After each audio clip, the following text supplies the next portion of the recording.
Well, kia ora and welcome into Ōtautahi Christchurch. It is round 2 of the ISPS HANDA Women's Premiership. And what a match we've got lined up here in this round 2. It is Canterbury United up against the Auckland Football Federation. And when you look at last week's round results and Auckland winning handsomely over Central 9-1 and Canterbury United Pride 4-1 winners over Southern, it is going to be, for the defending champions, Canterbury United Pride, a very big match. Now, joining me in commentary is much respected development age group coach and now with Sport Canterbury, Mr. Mike De Bono, and we are looking forward to what should be highly skilled, fast-paced and a very good exhibition of football. Yeah, in one word, it's going to be a cracker of a game, I think. And welcome to you, Leslie, here to the football pitch here to see this game, which highlights two teams which have really dominated the landscape in terms of the National Women's League. I think Auckland have looked at probably 7 National League titles since 2002, and you look at Canterbury United Pride, who have had 5 over the past 6-7 years. So it's going to be an exciting battle. Sophie Bradley just on screen there. So this is round 2 as it unfolds, already underway up in Palmerston North. Central Football looking to come back from that loss up against Waibop, and then at 1 o'clock joining us at the same time, but in Wellington, Capital up against Southern United. Capital having a very good match last week as well. So a lot to look forward to. What we can tell you as far as where the points sit, and by virtue of that wonderful first up victory for Auckland, points differential, they sit at the top. But Auckland, Canterbury and Capital and Northern, that was a surprise, wasn't it? Yeah, and I think when you look at that table, you do look at that result with such a short number of games. Every result is, as they say, it's a final. And when you start to drop points early on, you've got to be really good in the latter stages to pick those points back up. So looking at that, that's big in terms of the whole picture, and obviously that translates into this match here. Yeah, it's a shortened version of the Premiership, but everybody's grateful that they're playing. Oh, absolutely. Absolutely. Yeah. So good crowd coming into English Park. It is the home of football here in Christchurch. And weather temperature wise, perfect conditions, you have to say, sitting around about 17 degrees, looking for a high of 21. There is a bit of a nor'west arch, which always means it will be balmy. Hopefully that wind doesn't get up, and there was meant to be a little bit of rain coming, but I think that is forecast for much later in the afternoon here in Christchurch. So between the two teams, style-wise, Mike, what are you expecting? Similar, or is there quite a difference between Auckland and Canterbury? Yeah, I think you'll see Auckland a little bit different. They'll be really hard to break down under the tutelage now of Aaron McFarlane, which is really exciting to see him taking a shape in there. So they'll be really hard to break down. They'll be pretty attacking. They've got some really potent wide players, so I think they'll look to sort of break into those wide areas, and we saw a lot of those last week in terms of the goals that they scored. Well, we're welcoming back Lily Alfeld. Of course, she is homegrown from here, but been up in Auckland for quite a while. But she's in goal for Auckland this afternoon. The 2 Japanese players, I'm really interested to see their input, because we've heard such good things about their technical skills and their speed. Rina Hirano at 23 and 24, Arisa Takeda. Yeah, and I suppose it shows the diversity of the game nowadays with those 2 players coming into it. But as I said last week, their wide right player or wide left player was very attacking, but they're 2 fullbacks as well, which are both of those, and we'll be looking to see them get forward a lot and push numbers on and into wide areas. So the players in the Canterbury United Pride, well, you will have seen a lot of these players come through and be developed.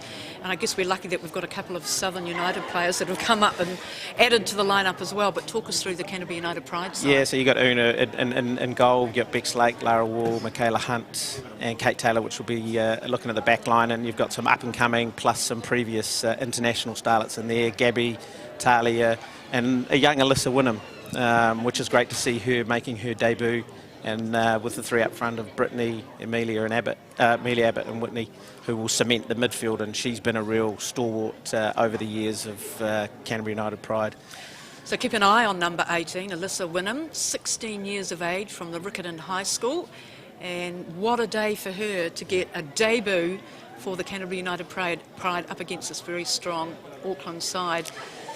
But yeah, it is a real introduction to the high level football, which is very different to club-based football. The measure is a lot higher, so it'll test her capability, it'll test her credentials, as I know she wants to go to higher honours, and good luck to her. I know how she'll be feeling, because as a coach in terms of coming out to your first games, there's always a lot of nerves and that sort of thing, but it's great to feed off those nerves. But she'll do all right, I think. So, Mike, what do you think? Home advantage, any gains for Canterbury in that? Yeah, it's tough, isn't it? We always talk about the crowd and that sort of thing, but I think what we have down here is a little bit of a difference in terms of the adversity that we've gone through over a number of years, and the Canterbury United pride, mainland pride of old, they seem to be able to get out of situations, and they've learnt to win in tricky situations. So I think there's a whole raft of things that they look at, but they're very adept of, you know, getting out of those situations which are holes, and they're going to have to really, really battle hard today against this Auckland side, which is going to be pretty. Welcome to English Park. Well, when you look at what Aaron McFarlane has, he's already announced a challenge, I think, by saying we hope to drive the standards for women's football in the ISPS HANDA Premiership. That's great to hear. Yeah, it is fantastic, and he's changed a whole lot of the training regimens at the moment. No, training 5 times a week, and setting up a whole lot of peripheral stuff around that sort of stuff, from strength and conditioning, nutrition, all that sort of stuff. So we down here have set the bar over time, and now he's sort of, I suppose, reaching out to build on that gauntlet. So we're going to have to do the same as we move forward. Absolutely, yes. 2013, Canterbury United Pride have been in every final, have won 5 of them, and in the last 2 as well. Auckland have sent out an early warning, and we're just waiting for the teams to come through. There is a pink arch of balloons that we'll see in just a moment, and we've got the ball girls all in their lovely pink shirts. Of course, we are thinking very much of the breast cancer awareness campaign, and that's what it is all about as well. There they are, the aspiring young players who will be on the outsides of the field and getting the ball back into play. But it is a big day for the awareness of breast cancer. Yeah, it is, and something dear to my heart in terms of my life, and my wife passed away 2018 with breast cancer, so it's really exciting to see the region recognise that, and out of that sort of thing comes adversity, and how you, I suppose, front foot that adversity, and I think that's a stalwart which is underpins the Canterbury United mainland pride sort of settings of old, so that's going to motivate them heavily today. So congrats to Julian and the team for acknowledging that. Yes, we still think of you often and your family, Mike, and striving forward, onwards and upwards, and being involved in sport is a great way to enjoy life. It is, and also in terms of the kids being able to move on, and that's their outlet as well. So, you know, I don't regret anything. It's fantastic to see it being recognised today, so yeah, hats off to the Federation. Yep, that's Vicky Richards' very good work at Balloon Art New Zealand, and Vicky is mum of Jeremy Richards, who plays for the Canterbury United Dragons. And it looks terrific, and I think there is very much an air of expectation as the players making their way out of the dressing rooms. Much anticipation. Just an early update on the game which has been played, the earlier game, which I think was Central and Waibop, so they're 2-2 at the moment. Oof, very close. So the reserves are out, we can tell you that. Canterbury United Pride in their pink socks as well. Colourful. Yep. And of course on top of the artificial here at English Park. And that's always a big challenge as well, playing on a hot day. The artificial really soaks up the energy, so the fitness levels today is going to be key. And maybe you could say with the amount of work that Auckland's doing in terms of the training setting, that could be a factor. But I know Alana Gunn from the Canterbury United Pride gets the girls working pretty hard as well, so let's see how that goes towards the end of the second half. Yeah, well, there is the Auckland bench. And just arrived this morning, they did in Christchurch. I think they arrived down about 10:30, which makes hydration and nutrition interesting in the 1 o'clock start. But I'm sure they've had a very good regime in place, and the protocols that you talked about that Aaron McFarlane has instituted for the teams. Of course, waiting for the referee of the match, Lindsay Robinson from England. Of course, she has already reffed an FA Cup final 2018 between the women Arsenal-Chelsea. Oh. So good with the whistle. Yeah, and it's great to see the refereeing standards coming up and the more females into it. So here they come out now. Yep, here they are, the two teams ready for their entry into round 2 of the ISPS HANDA Women's Premiership. They look both very focused, I have to say, both sets of players. And both teams led by 2 current internationals, so Liz Anton and Rebecca Lake. And coming out now to stand in front of the fans that have gathered at English Park.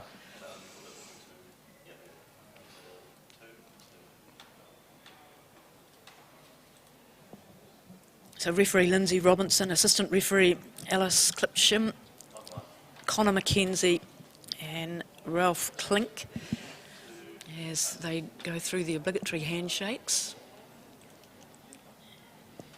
And I don't think that the wind will come into it. Just having a look at the trees around the surrounds of English Park, they're certainly not waving too much in the wind, so I don't think that's going to play a part. No, it's a great day actually. A bit of cloud cover keeps the temperature down, and no rain means a less skiddy ball coming off this turf, which changes a little bit of the dynamics moving through. And here you can see the 24 and 23, the 2 Japanese players who we look to be pretty exciting today. Yep. Can't wait to see what they will give us in terms of their skill. How cool is it for young players to be playing with them, against them, learning off them and what they bring? I know they came to the Western Springs Club last year and they were in danger of being relegated, but they turned it all around and I think they got them to 7th position. Yeah, I think also what it does is it opens up the door for other players looking to come into the game that aren't Kiwis and things like that. So I think it's really exciting to see them in here, and they add a little bit of a different spice to the game that we normally see. So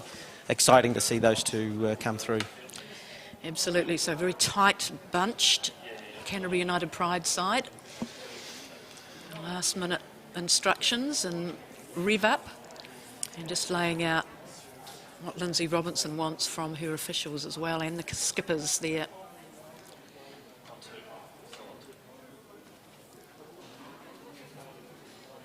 Looks very convivial, Mike De Bono. It does. Wait until the first ball goes though. Okay, we're back on board for the meantime. It looks like they're staying the way they are. It's a huge game for both these Canterbury teams. United game, what was it, left to we're right? lucky to be here to witness this one. So Auckland will run right to left on your screen, Join us at the Steve and at the top of the the Canterbury United Pride left to You've got right. the opportunity to, Here we win go. a We seem to have had Jonesboro such a big prize build-up pack. for what is a very big game in the context of this Premiership. Supporter of the day. All you do is Still come some up, last-minute instructions coming put your from name Arisa and Takeda. your player of the day. Watch out for 17 on your right there. Alossi Bloomfield had a year off last year and is in the 6th year of her medical degree. So coming back, the whole family is involved in science. Her father's a science teacher, her sister's a science, and here she is back playing for Auckland. That's fantastic. Yep. That's fantastic. Emma Fletcher wearing jersey number 21 for Auckland. And so we see maybe Alyssa Wynnum to get her first touch in National Women's League. How cool's that? Yeah, awesome. Debut for Alyssa Wyndham. There she is, the 16-year-old from Riccarton. Number 18 for Canterbury United Pride. Okay, ladies and gentlemen, sit back, enjoy, and be loud and get behind your Canterbury United Pride. Just waiting for the whistle. There it is. And indeed, it is Alyssa Wynnum who gets the game and gets the ball right up in the attacking end for Canterbury United. So a little bit of early defensive pressure for Auckland. Yeah, it looks like Pride are wanting to push them high up into their defensive third to maybe get something pretty early. Takeda to exit that ball and telling her midfielders and strikers to get up so I can deliver it to you. Just right on halfway. And of course no Annalie Longo for Canterbury United Pride, out injured. Yeah, and also Paige Satchel for Auckland football. 2 key game players and a bit of scuffle in the box there, but Auckland look to get it out. Lara Wall, she looks quick. Yeah, Yeah, normally a winger, but providing some real attacking emphasis from the back. Talking of lovely 1-2 up on the left-hand side for Auckland. Ball breaks. And Una Foyle in goal will get an early touch for Canterbury United Pride. I think it's his second year, isn't it, making the starting lineup. Of course, Canterbury have contributed handsomely in the goalkeeping stakes. Yeah. So Una's had a lot of tutelage under some quality keepers, and if you look at one now who's overseas, and Victoria Essen, who's been a big stalwart here, so playing her football overseas now, which is fantastic. So she's had some quality grounding. Playing in Norway, isn't she? Yeah, she is. Just re-signed a new contract, I believe. Yep. And when you talk internationally, you look at some of the players that have come out of here, you know. One to come to mind is Michaela Moore, who's signed for Liverpool, which is fantastic. So the region's breeding some top quality internationals. Yeah, big bump from the Canterbury skipper, Rebecca Lake, and it'll be a free kick. It's just in the defensive half for Auckland, taking it back. Jess Philpott. Get it underway.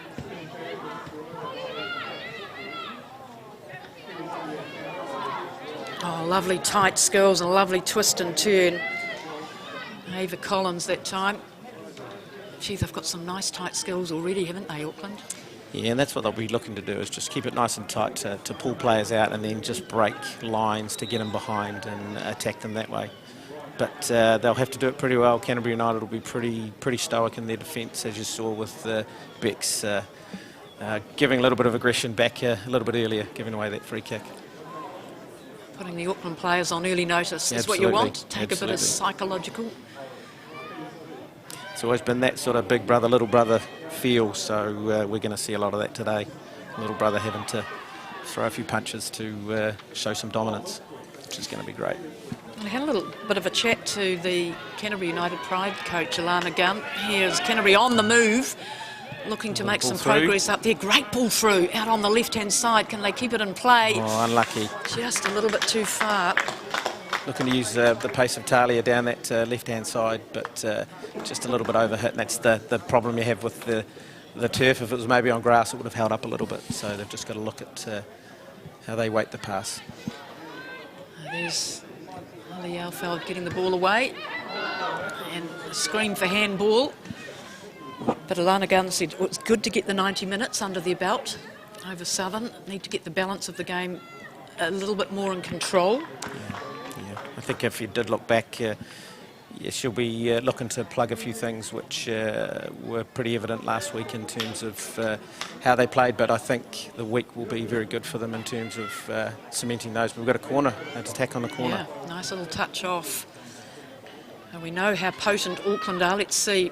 So Brittany Lee on the ball, knocking this corner in. They'll look to attack from out wide. She had a very good Mainland Premier League season, 21 goals in 12 matches. I think she got 9 in the Premiership last year for Canterbury United Pride, so that one just went going astray. Well, they've kept the ball in well, close in on that right Howard flank. Hunt clearing it back, new to the team from Otago. Up and over. Nice one too between the players, just going astray. And Bloomfield doing a good job as well. Brittany Lee Nicholson in the action.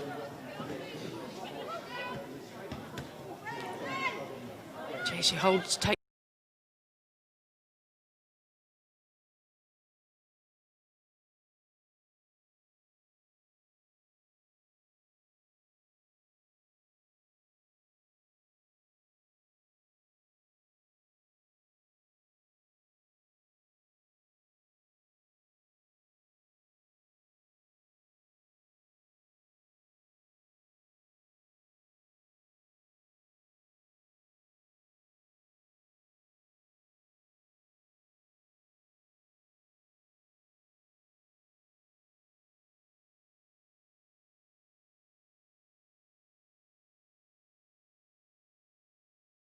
Great little ball What through. a great ball out there on the right-hand side, and Foyle having to come through.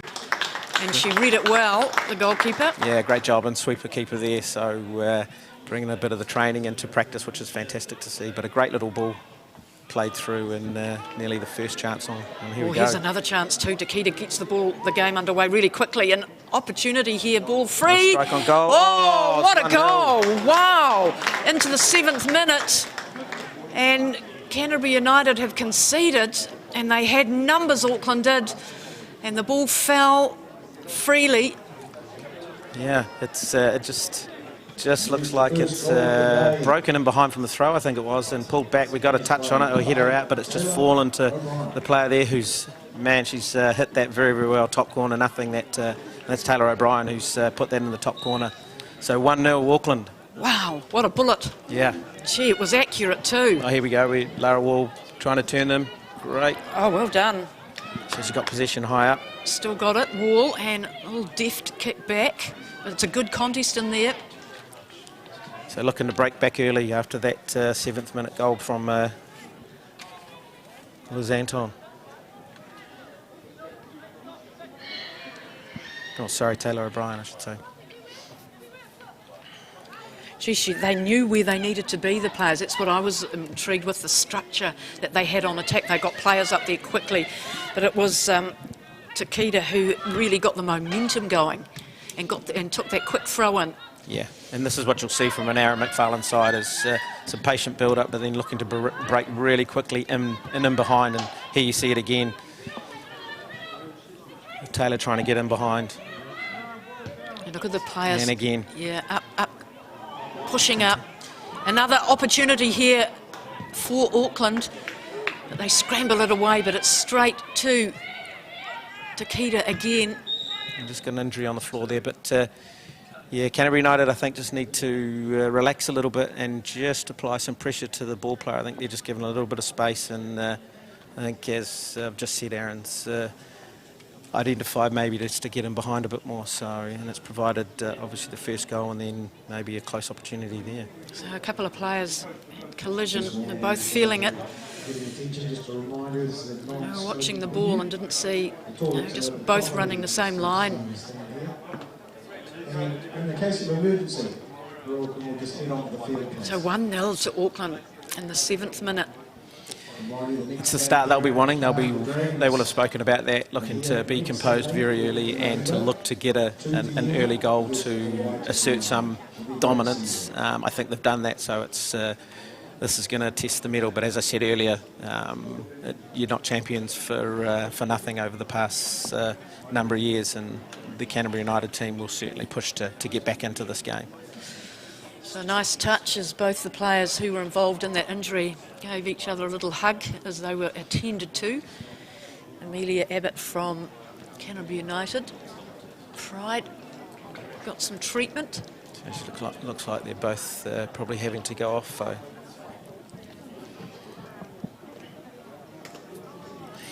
So it'll be a little drop ball here, and I think the Canterbury United will give it back to Auckland, I think. Yep. So Amelia Abbott just leaves the field, gets a little bit of treatment. There might be a bit of blood in there as well. And the other player involved was Ava Collins. Yeah, 10, Ava Collins. Maybe it's a little bit of a head injury, I think, for Amelia. So just assessing that at the moment. They're about to get underway. Last 4 minutes have belonged to Auckland. They have poured forward when they've got the ball. It's been quick football and getting the goal as well.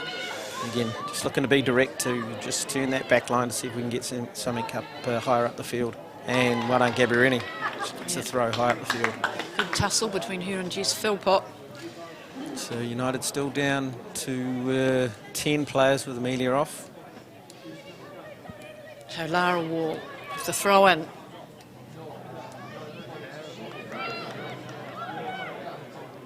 And again, looking to get a bit of distance on the throw. Oh, I didn't catch the player, but the Southern United girl last week had an enormous throw on her. It's such a handy skill to have. Yeah, I'm not sure who that was. That could have been maybe Michaela Hunt. Opting for a bit of security here. Yeah. The Lake. Nice, tight skills from Canterbury United. Trying to change the point of attack, which is fantastic. So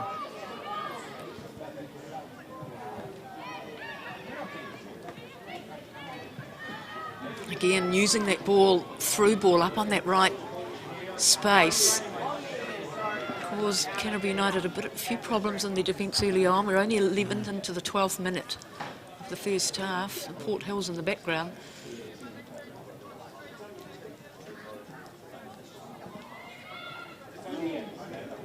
Oh, lovely pass. Look at that accuracy. She knew where the player was. Yeah. And again, that's what you're going to see from, I suppose, Aaron McFarlane being in place. A little bit of creativity and flair, and with that little reverse pass there, it sees Auckland on attack from a corner. Got to watch this, because this is where the Japanese players come into their own. And a couple of set-piece goals in their game last week. Yep. Takeda and Hirano, expert at finishing off. Look at the two of them there, but being dispossessed. Well done. Well done, Gabby Rennie. A little bit of a surprise. I thought they would have just got that one in the box. So we've got some bodies there, especially with being 1-0 up. Maybe trying just a little bit of a psychological ploy. Yeah, it could be. Let's do something different. They'll be expecting the big long range. It could be. Curling ball in. But the game at the moment being played in the wrong half for Canterbury United, so I think they just need to settle down and get the ball and just relax. Taylor O'Brien for Auckland, the number 8 there, Yeah. just about is like a magnet to the ball. Absolutely. And she's got it again. She got the first goal and she's got the ball back. And I was just looking at her and thinking, what a presence she is there. Yeah, she'll just be looking to get into positions to screen lines, to win balls just like she just did then. And if she gets opportunities, as she's just shown, she'll put them away. So your pride need to be. Now they've got 3 up, so... Well, here she is again, and all they can do, Michaela Hunt, is just bump the ball out to stop the goal scorer from having another touch. So it's not just the speed of the game, it's the combinations. Absolutely. And it's the accuracy of the passing on this early stage. And look to get him behind here again. Leeming delivers to Hirano. Oh, great little 1-2. Over the face of the goal this time. Canterbury United Tom players was at the down. back again. A bit of speed being shown by Talia Herman-Watt. And Talia, who's probably should be over in America at the moment, but not going, obviously, due to the current circumstances. She'll be in university over there, so good to see her here. Well, that's the benefit. You talked about it pre-match, didn't you? The fact that there are so many players in the Premiership could be on their scholarships in America, but they're playing in this league. Well, how good does that make the quality of it?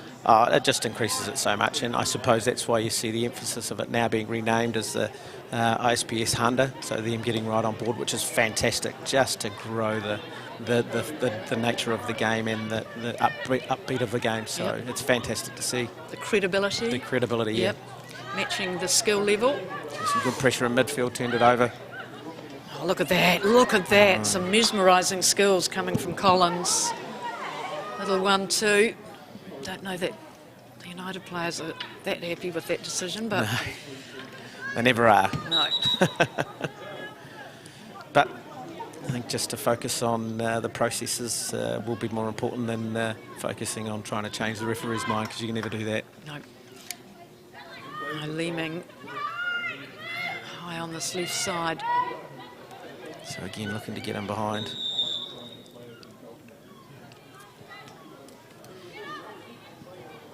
And this is where your influential people, probably maybe missing in an Annalie Longo, would have helped in this sort of situation to calm things, get on the ball and live on it, and just to slow the pace down so that Canterbury United could get some rhythm together. But missing her, you know, someone's got to take that leadership opportunity and do the same sort of thing. Oh, absolutely. But you've got to do the right thing when you're carrying an injury. She got half an hour last week in that game against Southern, but it just needs a bit more of a rest.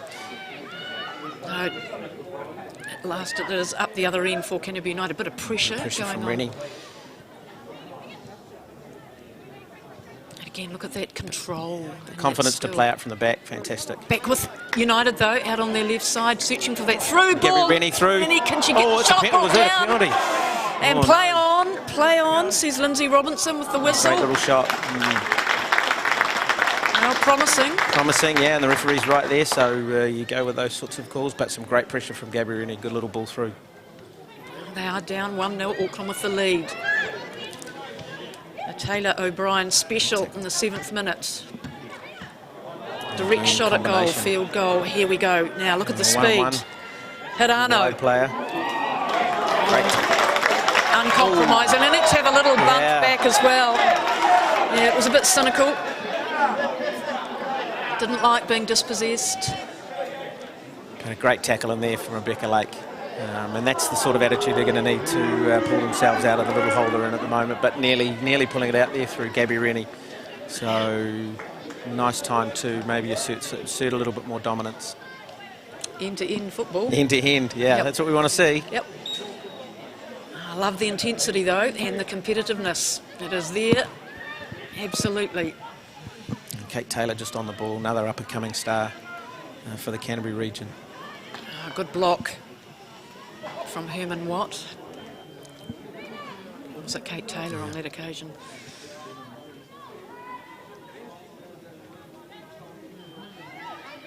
Cannot afford to let balls loose, and again. They've just got to tidy up on that left-hand side, looking to get in behind a lot and getting some good reward there from Taylor O'Brien.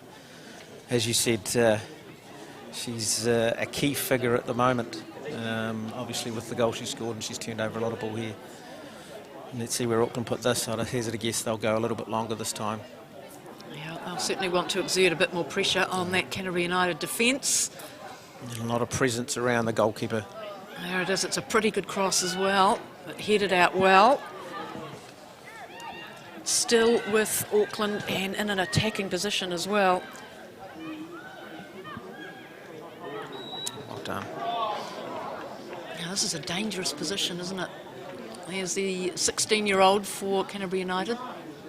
Alyssa Wynnum. Yeah, it's a place that she's probably never been into before, so she'll have to work hard to help the team get out of this position. But as I say earlier, we've, as a Canterbury United team, they've been in these positions before and always shown that grit and determination to come back. So early on, you know. Well, watch out, Canterbury United. And there's a couple of words being exchanged as well, so Alana Gunn on the sideline looking pensively here as the ball's going to be delivered. I'm sure it'll be put in behind the back line for the Auckland players to run onto. Oh, and it's a great little ball. Chip ball. And oh no, for Foyle. And goal number 2. And it might have taken a nasty little twist. But nonetheless, they will celebrate with Auckland. This is excellent from them and take a 2-0 advantage. Who got the little touch? Let's have a look. Yeah, I think it was Liz Anton. Oh no, Daisy Cleverly. So welcome back, Daisy Cleverly, number 2. Una won't be happy with that. She's got to shrug that off though. Yep. Well, it's just testament to the pressure that Auckland have been exerting on Canterbury. And you think back to that game last week against Central where they were, I think, 6-0 up at half-time. And I think they did play against 10 in the second half, but the damage had been done. Had been done, yeah. And this is where they're so good. And it's always seems damaging when that sort of thing happens for a keeper, but they've still got to take the ownership as a team because I don't think anyone tracked that runner. No. So... and they're so dangerous down the right side, aren't they? Pushing numbers forward, and I think that's where the Canterbury United are just struggling to contain the numbers that are breaking forward. And again, that's where Aaron McFarlane will be driving that sort of mentality to get numbers and bodies forward. So some thinking to do on the sideline for Alana Gunn. Indeed, 20 minutes gone, 2-0 Auckland. Taylor O'Brien and Daisy Cleverly for the Auckland Football Federation. I think this is the fourth corner of the half, so they're putting a lot of pressure on. You might see them go short. Yep. No. Look, clearly enjoying the football as well. Big smiles. Yeah. And why not? 2-0 up. Yeah. Wanting more. And organising. So again, you can see a different setup from the corner. Again, strike. Oh, goal number 3. Out this time, way cleverly to again. the right-hand side of Una Foyle in goal, and it was expertly. Yeah, just slotted in. Yep. A little remnants from Brittany Lee Cunningham's, Brittany Nicholson's goal last week, where she stroked it in, but this time on the other end from Daisy Cleverly. A little pushed into the corner there. Oh, the angle. Yeah. But the long corner delivered perfectly. Perfectly, yeah. And how hard is it to execute skills like that, Mike De Bono? Yeah, especially when the ball's bouncing up around waist height, just to place it in just out of the touch of Una Foyle, and she couldn't do anything there. It was put away nicely there. But again, second phase ball, they've got to be closing that down. So pretty much a free strike there, but expertly put away. It's clinical. It is 3-0. It is absolutely clinical. It is a goal-scoring show for not only against Canterbury United Pride, but for any young person watching this game. Now, what can United do with that? It's efficiently exited out, and I think that's the other part that I'm interested in, is that defence. The ball, when it's coming out of the Canterbury United defence, is just going straight on to Auckland player. Yeah, again, I suppose. Oh, nice touch, ball through Gabby too. Rennie. A little twist and a turn. Where's the players? Can she get the body around and have a shot? Again, numbers back. It's hard to get shots away when you've got so many numbers behind the ball. And the transition from attack to defence is great from Auckland, yes. and now they've turned them. Again, that right side being employed. Yeah. Ava Collins. I know that they have exposed a chink in the Canterbury United defence, and they're looking to get another one. Well, it changes the whole dynamic now. Auckland don't have to press as hard. They can sit back, relax. Just don't have to push as many number forwards. And, Canterbury United, if they want to get some out of this, have to start pushing numbers now, even though it's early on. It's a bit of a statement out to the other teams, I think. Absolutely. When they're seeing this sort of score line early on. This Great time, little ball forward. There's Gabby Rennie using her pace to get him behind. Here she is now. She's sure got pace around that left-hand side. Who's there to collect it? Again, we need someone breaking that near post. But again, you can see the difference between numbers in the box compared to when Auckland's breaking. They've got numbers 5, 6 trying to penetrate into the box and picking up second phase. So great little run there by Gabby, but we just need more bodies. Just a chance their arm to see if we can get something. Balmy conditions, around 17 degrees on a nor'west day. Not much wind, that's the good news. They're certainly working hard, the team in blue and white. But Canterbury looking to strike back. They need to be the next scorers. And they'll get a free kick as well. And that just shows the audacity and the tenacity of Talia Herman-Watt. That's what she brings to the team. Winning the free kick just on the edge of the box, and this is really important that we get some quality out of this, or Canterbury United get some quality out of this to see if we can get back into the game, because a goal is needed. Brittany Lee Nicholson, he's got the ball on, he's going to try and curve it round on her right foot. Pink socks, of course, being worn by Canterbury United Pride in honour of breast awareness. And she'll be looking to put this in and around the 6-yard box for someone to get on the end of it. Delivered in there now and expertly brought down. But again, look at that. Yeah. Have got possession, have Auckland. Contest coming in from Lara Wall. They've got the ball away. Working really hard, Auckland, to get numbers behind the ball when they're under attack, just to stifle any opportunities that Canterbury United might get. And asking some big questions of them to really use their imagination. But Gabby Rennie, oh no, it just broke. Just that accuracy compared to what Auckland are putting in. They look as though they've been playing together for months, don't they, Auckland? Yeah, it looks like they had a long pre-season, but they've had the similar sort of amount. But I suppose this is the difference you're seeing maybe with this Auckland side, with a number of players that might not normally be there. Just the composure on the ball that they've got. Yep. And the little generators, Hirano and Takeda, Yeah. Takeda particularly coming through and being an organiser, dominant. Yeah, that's very, very evident in terms of you can see on screen when they're on the ball talking to people around up front. Here we go, can we get in behind with the Canterbury United, Lara Wall. And she wins a corner, well done Lara.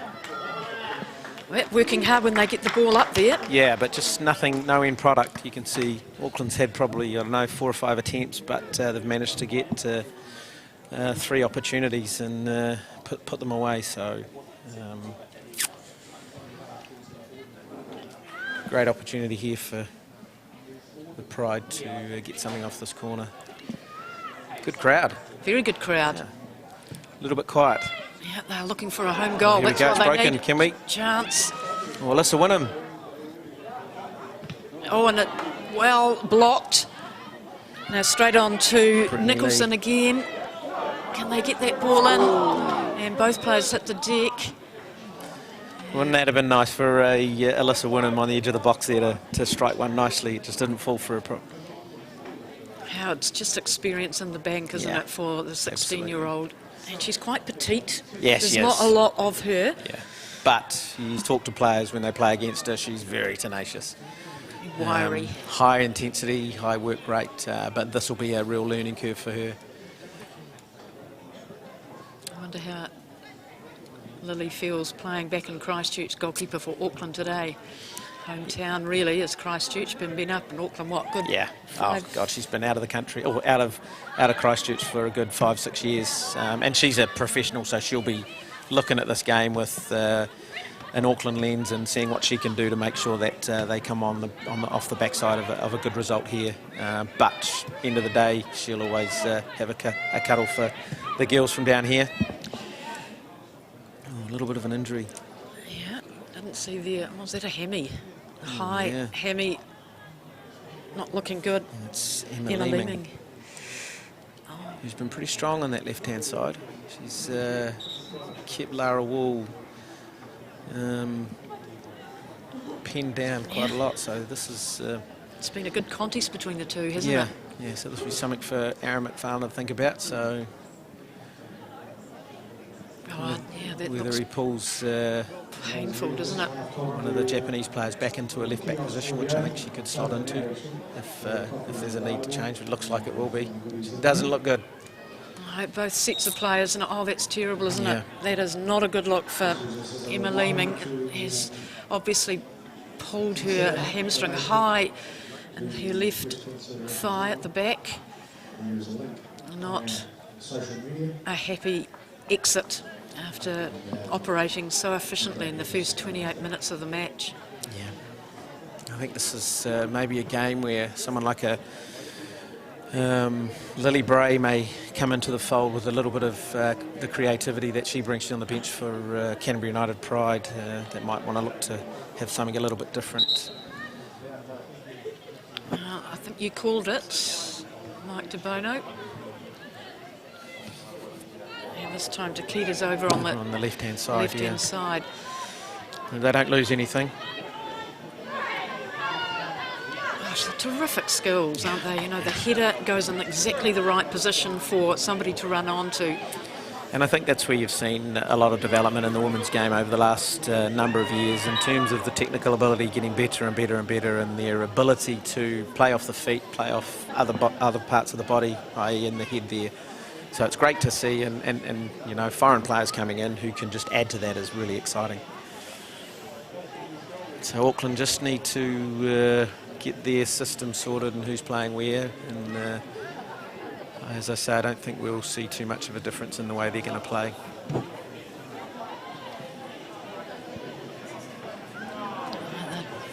They've been impressed so much with the accuracy and the ball work. in behind. Again, putting pressure on that Canterbury United Pride defence.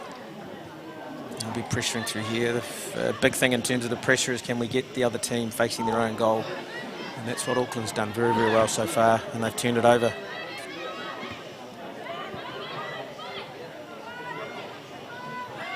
Lovely deft skills for the midfield now for Canterbury United to Breaking work behind. some. Gabby Rennie will use her pace to take her on here.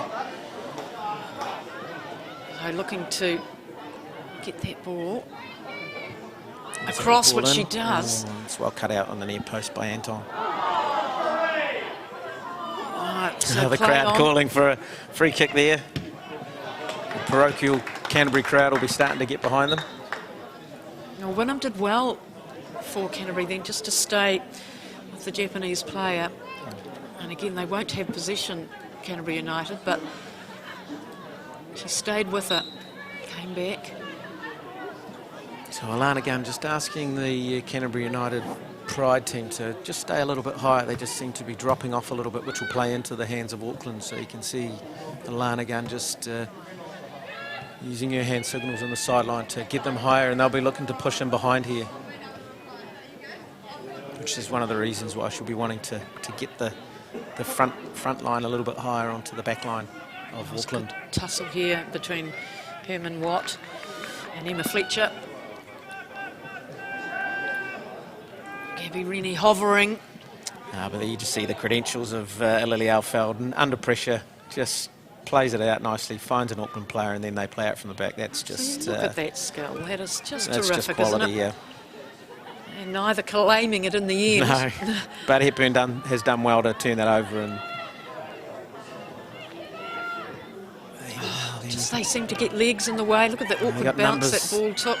Oh, well done, Lake. Got the ball through. Now, what can happen from here? Well, on a one-on-one, she'll want to get him behind. A little bit of protection of the ball. And Anton again, gee, she's just covering left, right and centre, and that's just the quality of an international player who can read those sort of situations. But some good pressure from the Pride team. So 3-0 Auckland. First goal coming in the 7th minute, Taylor O'Brien, then Daisy Cleverly with a couple in close succession, 20th and 22nd minute. So who's just come on there? Just didn't see that. It was...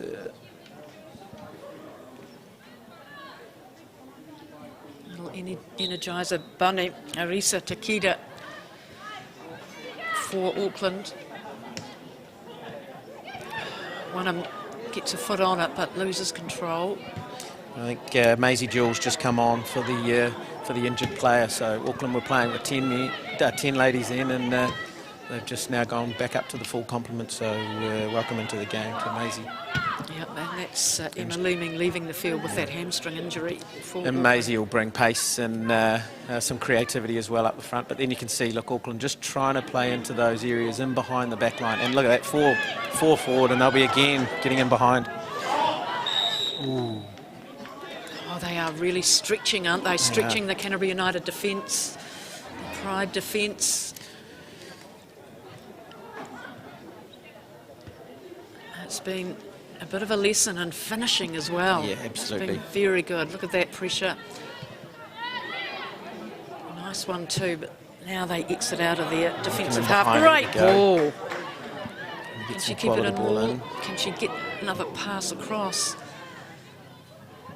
And that's Jess Philpott doing some great defending there, but Lara trying to penetrate in behind, just couldn't find the quality to get it over. But you'll just see, you know, when Auckland are breaking, they've got 4v4 and against the back line, so that's what they're trying to do. So in transition, push numbers forward, and one of the midfielders breaking forward. So Canterbury United just need to sort of tighten that side of things up.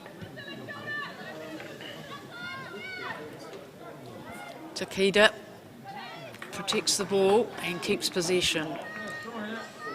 She's a little maestro. It doesn't matter where she is, a combination with her countrywoman, Rina Hirano. Yeah, and they've just added a little bit of composure and quality to this Auckland side. Good protection there too, but she needs a bit of help. Does Gabby Rennie.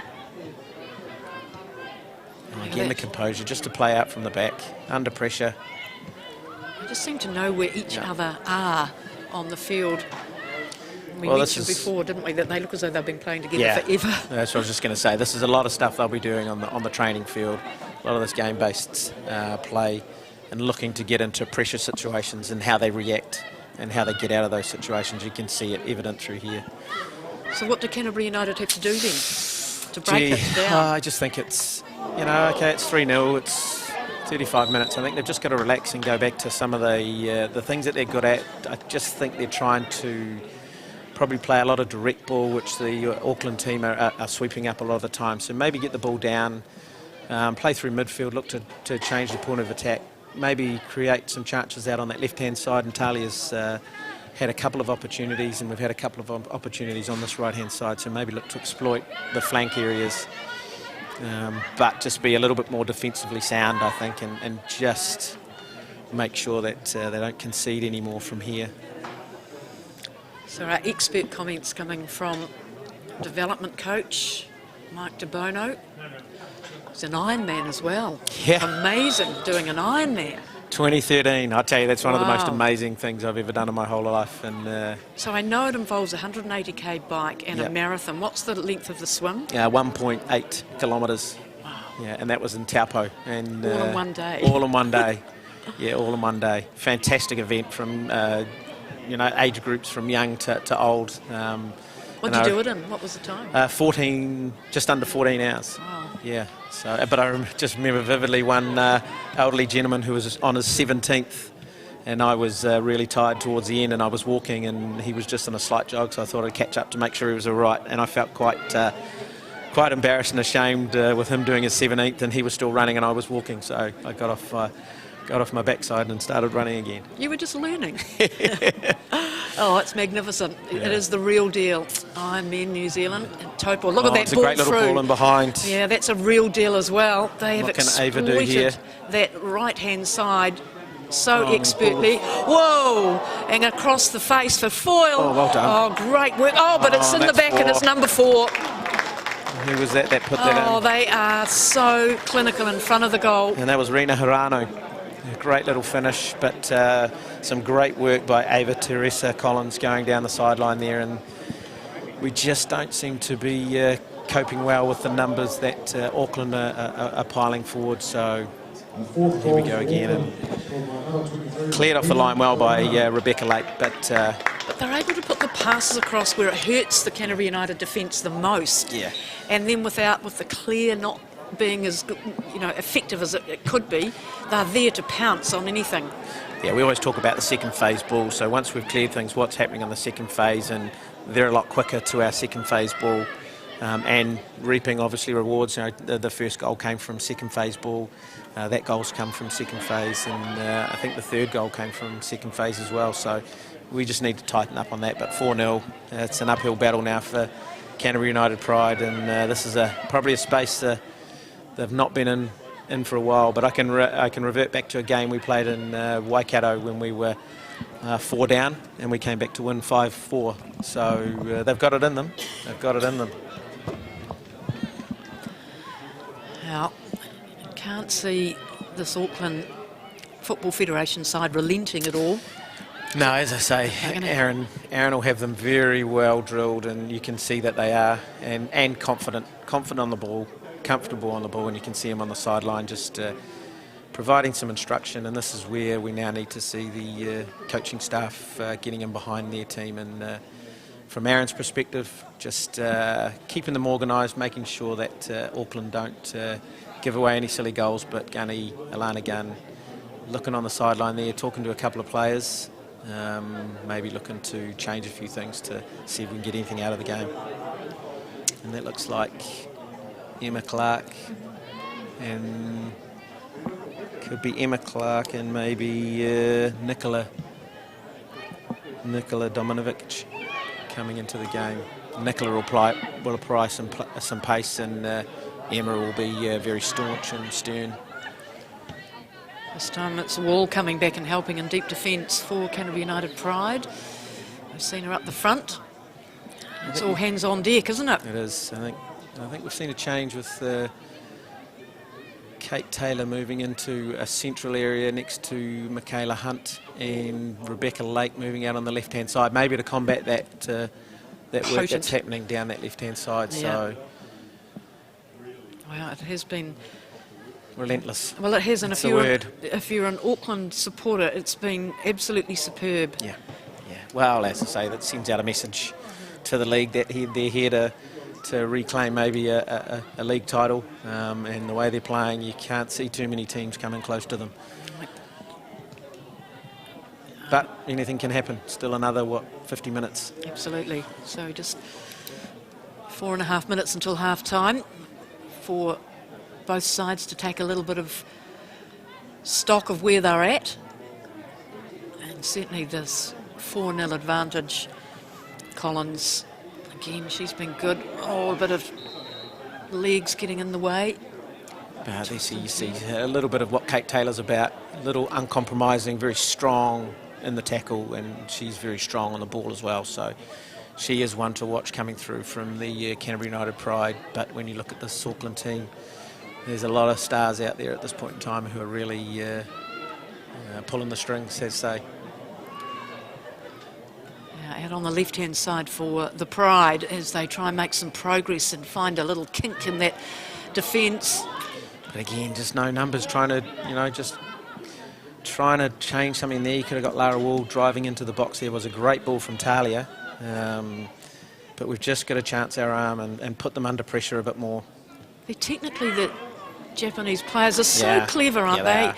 And it's their game awareness as well. Yeah. But again, you can see the pressure. We get a throw just from a little bit of pressure, and now we're on attack. But then it's just maintaining the position of the ball, and then we turn it over. Now Auckland back on the ball. Still, though, in a better position for the Pride. They're up there and they're attacking. Can we? Great defending clever. there. Well done. Clever from Jess Philpott. To every area, they've been dominant. Yeah, they have. And you can see Lily Alfelder, her professionalism there, just moving the ball from one side to the other, just to waste a little bit of time. 30 seconds, 40 seconds, that's all it takes. But, great little combination for Taylor to break through, and they'll be looking to break beyond. That's a great little ball. I think she might be offside, though. Yeah. Just got to bend that run a little bit more, but some great driving from midfield there. It made the players race back, though, didn't it? It's all about end-to-end football, and of course that'll play on the legs when you get to the 80th minute. Yeah, well, they're just putting numbers forward, and the girls will just be starting to get tired. And as you've said, Leslie, it looks like Auckland have been playing for a few weeks longer than us. So, but Kate Taylor breaking in through there. Nearly. Nearly for Nicholson to team up. And if you ever want a lesson in accuracy, here's one of them. Hirano. But you can just see that Auckland's playing in between lines, what we call midfield and defensive lines, and in between players, like in between two midfielders, so you can see them working off shoulders. But that's a little bit better from Canterbury United, a bit more uncompromising. Yeah, but still, It's the exit ball that they've got to look at, so where that's it goes. That second phase, and she's got on it again. Can we turn it over here? Now the pass needs to go. And they'll get the free pass as well. Free kick. But I think you've said it, Leslie, it's just the quality when they're on the ball. We just can't seem to maintain, or Canterbury United just can't seem to maintain the pressure through position of play, where Auckland get it. They look to break beyond, but if they can't break beyond, they'll go back to go forward, which is a little bit of the difference.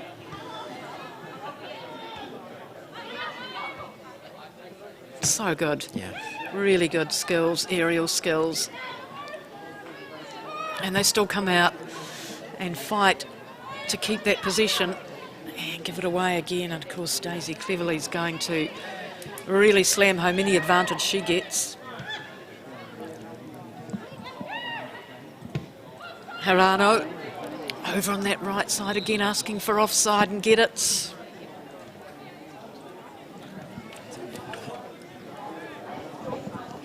So just a little bit of an update for some great games that are going around. The country capital up 2-0 in their game versus Southern United. So you've got a young up-and-coming coach working with Capital there, who's a Canterbury lady in Maya Vink. So great to see them doing well, and if they get a result, that's going to push them higher up the table, and then still 2-2 in their Waibop Central.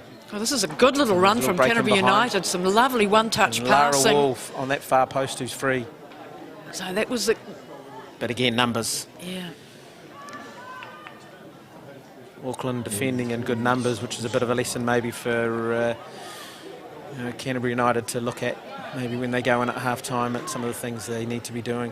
Well, I've had a couple of stoppages for some injuries, so we are into the 46th minute, 4-0 Auckland lead. And it has been a goal-scoring lesson that Auckland have given Canterbury in this first half of this round 2 of ISPS HANDA Premiership. 2020 style, COVID style. COVID style. But great to see the competition actually happening. So, and the men kickoff next week, which will be fantastic to see them, and let's see what comes to light there, and whether it'll be the Auckland dominance as we've seen in the past, or Capital. So if it's Auckland, we can see that transitioning into the female game in front of us. Oh, it's a good throw and well brought down as well. So the position has been kept. So last foray for, and just cut out. They read it beautifully. Yeah, but again, it's that Auckland. accuracy, and this is where people like Annalie Longo can change the game in terms of those sorts of things. But hey, they haven't got it there. They've got to do those sorts of things themselves. Yeah, But again, a great little ball in behind.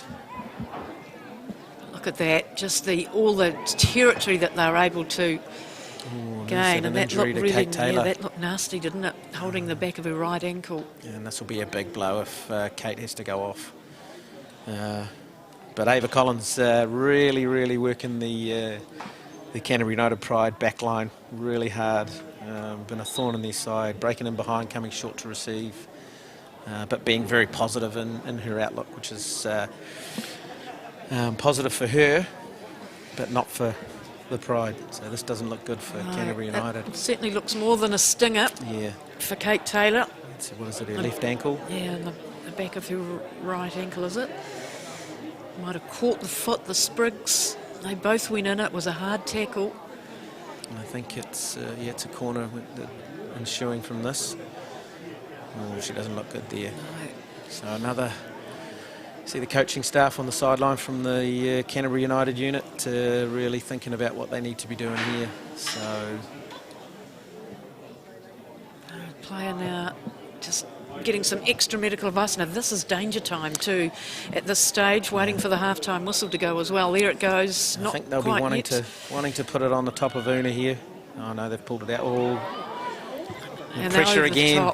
So just a little bit of pressure just takes the acid off, or puts a little bit more pressure on the goal scorer, who puts it over the top.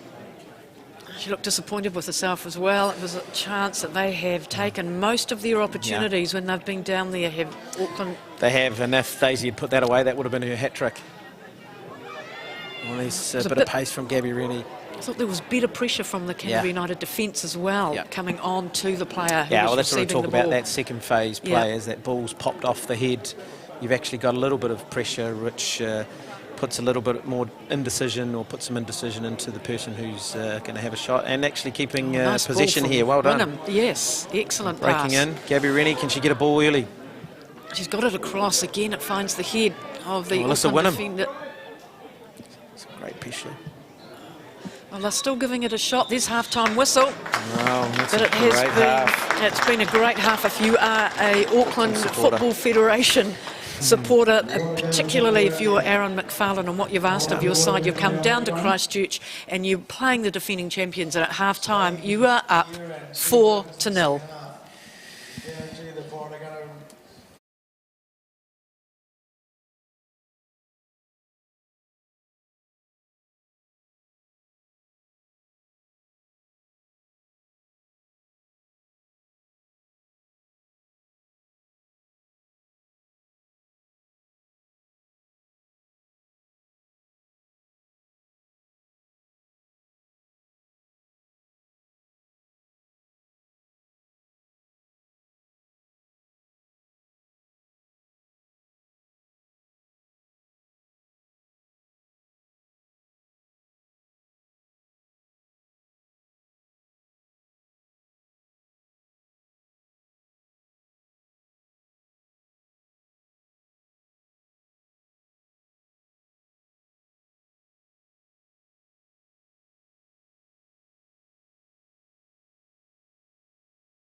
We're back here at English Park. It is round 2 of the ISPS HANDA Women's Premiership, and it is Auckland Football Federation have given a bit of a goal-scoring lesson to the defending champions, Canterbury United Pride. They are up 4-0. Joining me as Mike De Bono just takes a tiny break is the CE of Mainland Football, Julian Bowden. Welcome. Hi Leslie, how are you? Well, good, thanks. And how are you feeling? I mean, we would not have seen a Canterbury United Pride side in this position, 4-0 down at half-time. No, it's a good challenge, isn't it?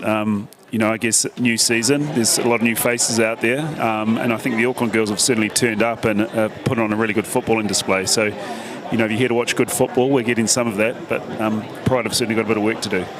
So Julian Bowden, from an organisational point of view, you're in pink yourself, and of course we've talked about the Canterbury United Pride players wearing pink socks in honour of breast cancer, so you've done well, and the balloons, the ring that they all ran through at the beginning of the match. Yeah, listen, I think all sports, you know, being part of a larger community and recognising the people around us. We've all got mothers or daughters, and a recognition that breast cancer is something, the more we talk about it, and I guess a lot of health issues, the more we talk about it, the more we support it, then we're doing our bit for the community as well. And the girls were kind of instrumental in this. This is something they wanted to do, and I think it kind of shows that it's not all just about the football. You know, there's way more to life than football. It's great to be able to play in these matches, but other stuff goes on that I think it's important that we talk about and support as a sport and in our wider community. Yeah, well, you look good in pink, I have to say. I don't think so. Good. Very good. But look, you know, that in terms of even playing in COVID, and it is a shortened premiership, the fact that they're underway, that we're seeing some very good skills, especially from this Auckland side. Loving what the two Japanese players, Rina Hirano and Arisa Takeda, are bringing to this game. Yeah, they look very calm, don't they? Very collected on the ball, and what I'm impressed with, there's always outlets for them. You know, there's always that player that's available for the easy pass, not having to make a difficult pass. So, yeah, listen, we're lucky, aren't we? You look at the rest of the world's in absolute turmoil at the moment, and life's going on here, and it's awesome that our girls get a chance to come out and play here today against what's ended up being a really quality Auckland side. Arisa Takeda on screen there, and that is the all-important stat. A couple to Daisy cleverly. Taylor O'Brien opened the scoring, and Rina Hirano got the fourth as we're just about to start the second half. And an injury as well to Kate Taylor, to Canterbury Pride, and also Emma Leeming. So both players, Emma Leeming with a hamstring issue to her left leg, and Kate Taylor with that blow round her right back of her leg. So a player each have been taken off. So it looks like Emma Clark and Lily Bray have both come on for the Pride. They're both back from stints in America. So I'll ask you, and I'll also ask Mike De Bono when he comes back into the chair, if you were Alana Gunn, Canterbury United Pride coach, who's used to success, you know, since 2013, you've got such a handsome record, been in every final, but uncharacteristically down 0-4. What would you be saying to your players? What do you do? How do you get out of it? Listen, I think you just got to go out there and work harder than you have been, and believe. I mean, that's the biggest thing. Believe in your own ability. Believe in the players around you. Don't let your heads drop. And there's a few changes have been made that I see Gunny's done. She's got 3 at the back, but I guess you've got to go out and fight for it. You know, when you put on a Canterbury shirt in any sport, you're playing for your province, and I'm sure the girls will step up and give the best that they can. So let's hope, you know, a good game to win 5-4, isn't it? If we can pull that off, that would be a great comeback. So let's see how they go. All right, and I know, you know, you want clearly your side to win, but you can't help but be impressed with what we've seen. No, listen, it's great to see the women's game. I remember 20, 30 years ago, the game's come such a long way, and to see players as fit as these girls look, and the skill level is, you know, it's actually a great game to watch, the women's game now, I'm finding. The girls work really hard. Technically, they're very good. So if you want to watch good football, that's kind of it, isn't it? You'll support either team in a way, but when you're down 4-0, it probably shows you've got a bit of work to do.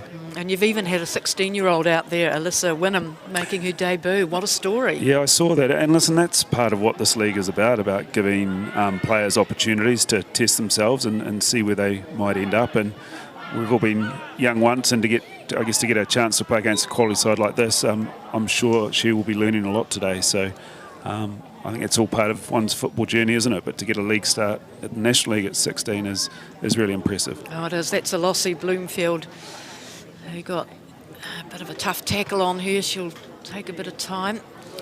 and walk it off. She's tough. Pretty sure she'll be all right. Yeah. Great to have her back in that Auckland side after taking a year off for her medical studies. But the accuracy and the tight technical skills that we've seen from Auckland. Look at that, 1-2, keeping the ball. Their touch is very good, isn't it? That first touch is close to the body, and not really giving our players a chance to get in and nip it away. But they're getting it down quickly and moving the ball around, and that's hard to play against. It is. We've talked about how they've been able to exploit their right-hand side, Auckland, as well. This time they're coming down the left, and that's Hirano, one of the goal scorers. That first goal that Taylor O'Brien just bulleted home, that was just a super strike. It was a lovely strike, wasn't it? Yeah. So a couple of the goals have been really good strikes and keeping balls down, and I guess one of them, will look back and go, there's a mistake, but that happens in sport, doesn't it? Yep. So you've got to battle on and put it behind you. But so how's, just finally before we let you go and get Mike back in the chair, how has COVID been for mainland football? Listen, I guess when we were in lockdown, like everybody else, it was a pretty tough 8 to 10 weeks, really. We didn't know what was going to happen, like the rest of the country, but we've come out of that. We've got our competitions back and running. Our members got a full season. Our clubs did an outstanding job of getting football back up and running, and our players and our parents and our volunteers have been fantastic, and I feel really proud of what the Federation's achieved in getting games back up and running. And really glad for our members that they got to get out of the house and go out and play some football with their mates. And luckily we were able to extend our season a bit longer to get a full season. So there was a lot of work from the council and the summer codes, which is hugely appreciated. So let's hope we don't end up back in a similar situation. No, we know what to do. Yeah, we do. We do. So use those traces, and you had increased numbers too, which is amazing. Yeah, our team numbers are up on last year pre-COVID, and we did lose a couple, but we actually picked up a couple of new teams post-COVID. I think that probably shows that people were keen to get out and again almost reintegrate themselves with the community in a way. It was it's been a challenging year for sure, but really proud of our clubs and my staff and the way they've pulled together to get a season up and running, and obviously to be here today doing this has taken a lot of work from a lot of people and the players in particular, coming off a really disrupted season. But it shows the power of sport, I guess, in tough times, the way that it brings us together. And it's a bit of an outlet, I guess, for some of the other stuff that's going on, either around the world or in your own lives. So it gives us back our sanity, doesn't it? Yeah, it does. Yeah. It does. Well, dispossessed Taylor O'Brien doing a lot of work for Auckland. You can see what Canterbury United are doing, though. They're keeping the ball better in the early stages of the second half. Well, Julian Bowden, thanks so much for joining us here. All the best for the rest of the season. The Dragons are in action next week. They are, that's right. We're here against Waitakere, so it'll be a good way to start another National League campaign. But thanks for having me on, and let's see if the Pride can pull something out of the bag here, or at least get some parity and have a really good second half. Yeah, exactly. Yep. So the conditions have stayed pretty much the same as we started the game. It is a little overcast, but it's warm and balmy. There's no wind out there. And it is Auckland who have had a scintillating first half and those 4 goals. Goal hungry they were, the accuracy, the confidence, and then the finish was fantastic. And we thank Julian Bowden, the CE of mainland football, not just here in Christchurch obviously, but from slightly south of Christchurch up to the top of the South Island. But Mike De Bono, you're back in the seat, and don't suppose you're able to get down and talk to Alana Gunn, the Canterbury United Pride coach. No, but didn't. What would you have said to the players if you'd been coach? What a ball! Wow, but offside. Offside. Yeah, what do you say? 4-0 down at half-time. I think it's just a matter of composing the players and just saying, hey, look, let's forget about that half. There's a few things that we could tighten up, as we alluded to in terms of that first half.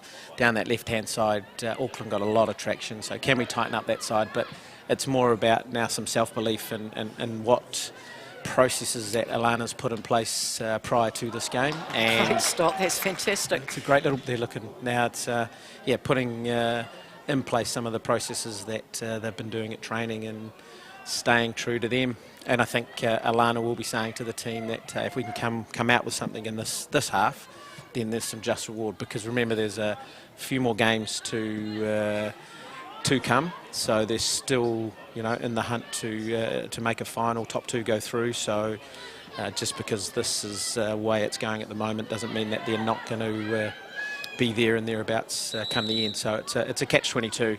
Do you press and go for trying to get back into the game? I heard Julian say 5-4 would be a good result. And he is ever optimistic, which is fantastic. But maybe you, Taylor O'Brien coming off. Good opportunity now for Aaron to rest some key players moving forward as they come into their round next week. Don't know that she looked that happy to be coming off, No, but no. You've just got to take the good with the bad bit sometimes. So Brittany Cunningham-Lee is obviously pretty keen to get out there, runs hard to get into her position. And she's a good young player, part of the international setup at youth age, so she'll be wanting to contribute as much as she can just to show those age group coaches what she's about still and that sort of thing. So she'll slot onto that right-hand side. Una and foil and goal for Canterbury United Pride. Oh, tough challenge. Nikola Dominikovic hits the deck. And that's one of the changes that Alana's made at half-time, and then you can see Emma on the ball there. Maisie Jewell uncompromising. That's a great little battle between those two, wasn't it? But that's Emma Clark to a T. She's very uncompromising, and she'll bring a little bit of grit and strength, which is probably what they've been needing. But they're breaking in behind, as they have done most of the game. Through ball has just been searching, hasn't it? It's really pushed out. But it's that combination, looking at the inside to see if they can break in behind, and they've done that very, very well. They've always had numbers and people to pass to inside to get in behind. So, and then the pace that they've got to break in behind, and that's where they've undone Canterbury United today, in a little short corner through here.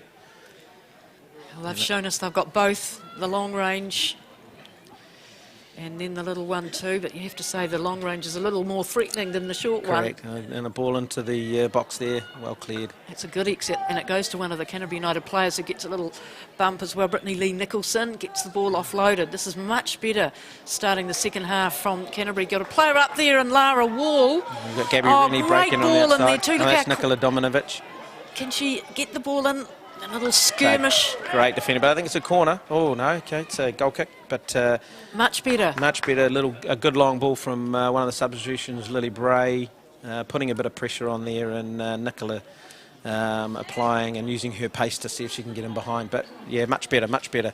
So if, much better contest. Yeah, much better contest, yeah. And that'll be one thing Alana would have said to her team: can you get something early on to just try and stem a little bit of the flow from Auckland, but even getting a leg to that and sealing the ball up. Absolutely. So top end of that field. Shows a little bit more intensity and a little bit more fight. Yep. But let's not forget, and I'm sure we don't, just what we've been treated to from the Auckland side and their 4 goals. Oh yeah, it can't take anything away from today. They've been quality, composed, and assured every time they've been on the ball. And here is Brittany Lee Cunningham trying to get him behind. That's better, getting back and helping. Good shot, speculative. But they'll be happy with that. You can see, as you just said, they've a little bit better in defensive moment. Numbers behind the ball, making them shoot from 25, 30 yards out. So and just getting a little boot on it and deflecting the ball, which is what Auckland did very well in that first half to rob possession off Canterbury United Pride. But still Auckland pressing high, seeing if they can turn it over high up into the Canterbury United Pride defensive third. But playing hard, doing well to get out of there. Much better. Look at that, running onto the ball. Gabby using her pace, Gabby Rennie. She needs the troops to come and support it. And now quality ball's got to be in. It's a well defended there. Who was that? And that's a much better play by Canterbury United. Gives them a chance, doesn't it, to get some shots on goal. Well, it just shows some intent, and then, Auckland have Nicholson, she knows where the back of the net is, and she'll get the free kick. That's much better. Yep. That's a great start. Oh, and that picture shows there a little bit of frustration, so that's where they've got to get in, to get under the skin of that Auckland team. Lossie Bloomfield a bit frustrated with that decision. What can they make? What can they conjure up here? Yeah, whether it's a shot on goal, I think you'll see a little bit of what Auckland did, trying to get it in behind the back line there for their runners to come onto, and then just looking to see if you can get a little nick in there, or could it be a shot? Brittany Lee Nicholson. She looks like she's setting up for a direct shot. I don't think I'd like to be a wall player, defender. Yeah, nobody likes that when they're asked to get in the wall. They volunteer, do they? No, they get told. Yeah. So it is a shot. Oh, just had a little bit too much. A bit too high. Yep. It's got to be quality there to beat Lily Eiffel from that distance, given her height and reach. So, but great start to the half for Canterbury United. Shows some good intent, and Alana Gunn, the coach of Canterbury United, will be happy with that.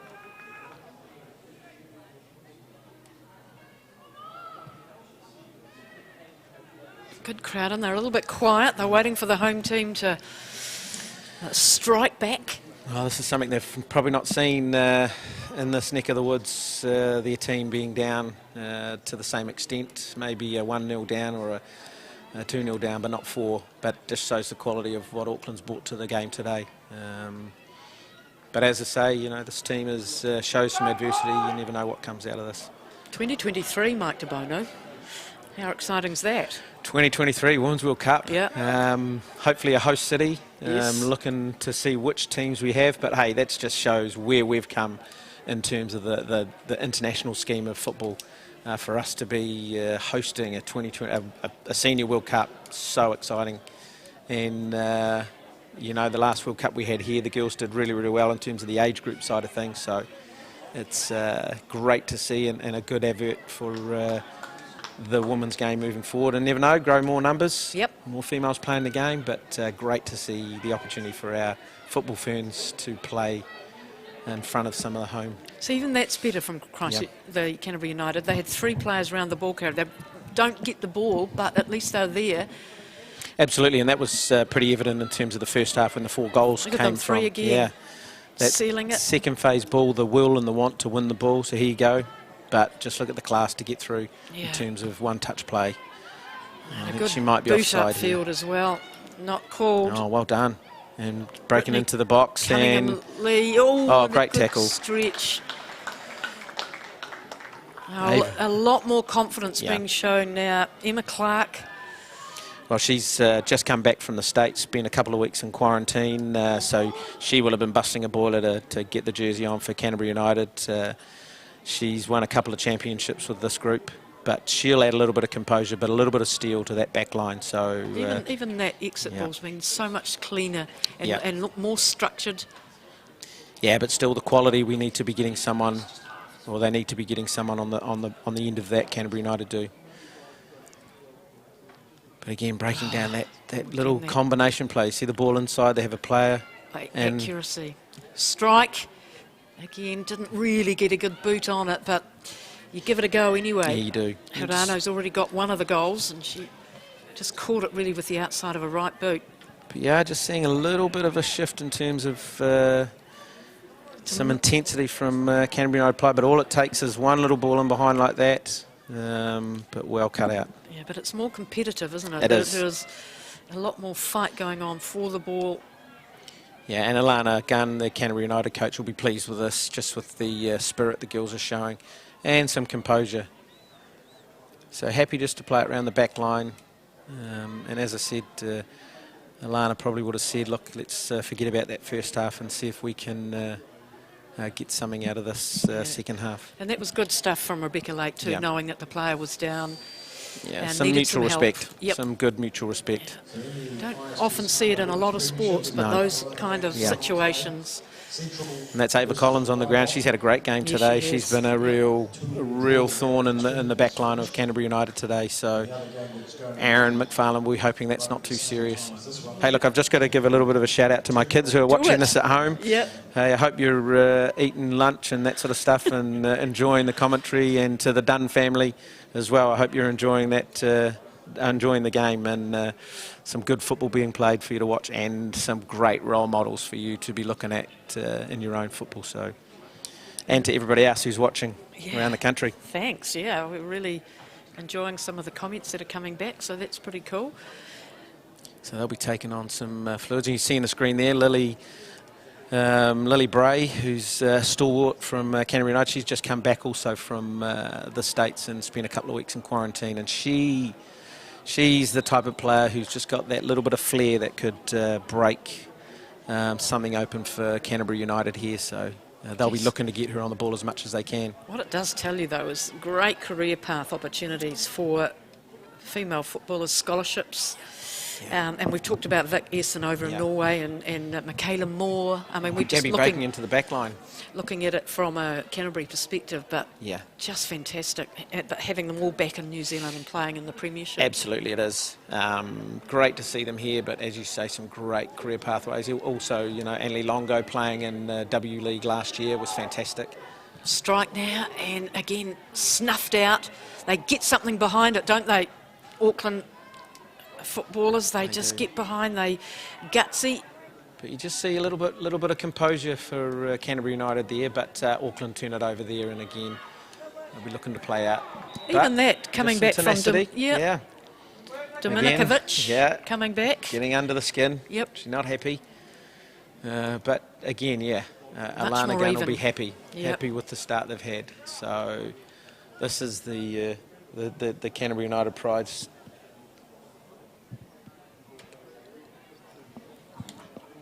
Brittany Lee Nicholson to deliver the ball on the right-hand side, and a good ball in, but sitting out there waiting for the opportunity. Gets fended off. And there's the pressure's just totally fended off.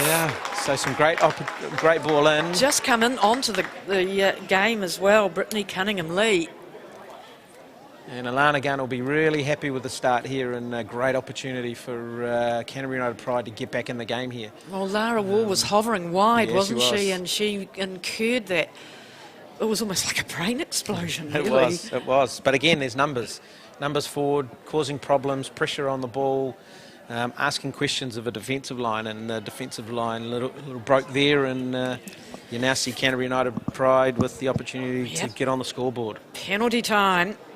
And the skipper herself, Rebecca Lake, running up from the deep defence, taking on Lily Alfeld. Gives a thumbs up. Wow, what an opportunity into this game. They've come back into the second half, have Canterbury United Pride, and really muscled up a lot better in this early stages. So what can Rebecca Lake do? And gets the goal, and classy penalty. So Canterbury United on the board, and this could be a telling factor in terms of the pressure that they've applied initially in this first half has paid off. So well done to Alana, and what she said in the half-time break has obviously done something. Well, it clearly has. There's a transformation come over the way that they've competed for the ball, and they've delivered it and got back in numbers when they've needed to, and defence as well, and now it's been rewarded. The first time really that they had a decent shot up there. And I think you'll see Aaron McFarlane come off the bench a little bit to just calm down his Auckland charge. And here he is, his Auckland Chargers, just to get them back on the ball. And just to relax a bit, because another goal and then everything's on. So just a couple of scores for us at Capital, still 2-0 up in their game, and the Waibop Central game has finished 2-2. Wow, okay. Well, that's good for Central, coming back after they played. Oh, that's lovely skills, little subtle fake, and then getting the ball left to right. After being on the end of that big loss to this very talented Auckland side, 9-1 it was last week, so they've come back with a draw. Yeah, they'll be happy with that. That's a good response in terms of last week's result.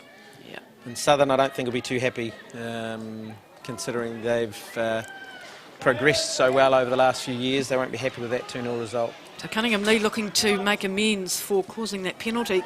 Brings the ball down that right side. Just holds the ball at the bottom of her feet. But again, you can see she's attacking there, and the defensive numbers were totally different to the first half. Two supporting players as Michaela Hunt went in to make that challenge. So there has been a bit of a change. So well done to Alana Gunn. Yep, Fletcher delivers the ball to Cunningham-Lee. Kate Taylor. So she was had that slight injury at half time, but she seems to have shored up that central area there. Now, see, that's interesting. In the first half, that ball would have been Yep. collared by the Auckland side, just going astray. So certainly Canterbury have put them off their stride somewhat. They've got a goal back. Yeah. And that's that pressure. Yep. That's that pressure. And those balls there, see, that would have turned over normally from being played out of the back, but we got it, but it was turned over. Or Canterbury United got it, but it was turned over there. And now they're starting to marshal a little bit of that space in behind to stop that from Auckland utilising. That's smart stuff too from Rebecca Lake, making just sort of covering the ball. You can also see from Canterbury United they're playing a bit more of a higher line in terms of their front three, engaging Auckland's back line a bit more, whereas in the first half they were sort of dropping off in front, easier to defend, but if they're playing in behind or off back shoulders, then it's harder to defend. And this is better too, just keeping the ball and not being pressured and just kicking it anywhere. Although they have lost it just over the halfway. Again, those tight technical skills coming from Takeda, one of the two Japanese players in the Auckland team. They have treated us to a real lesson in that first half and just offside that time for Hirano. Yeah. But again, it's a little bit probably more of that higher line that the centre-backs are asking their back four to play. So that's that risk we were talking about, that risk versus reward. And play a bit higher to stop that sort of thing, and they got it offside there. And more comfortable playing out.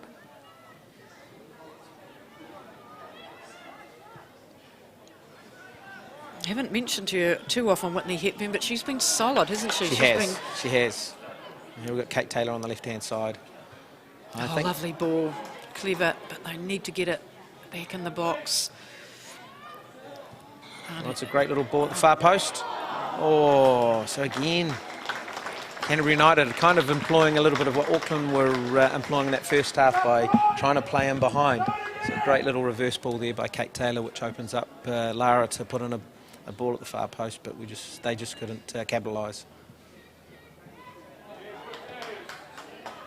Putting pressure on in the left side defence of Auckland, just not being able to first time it away, but they have done.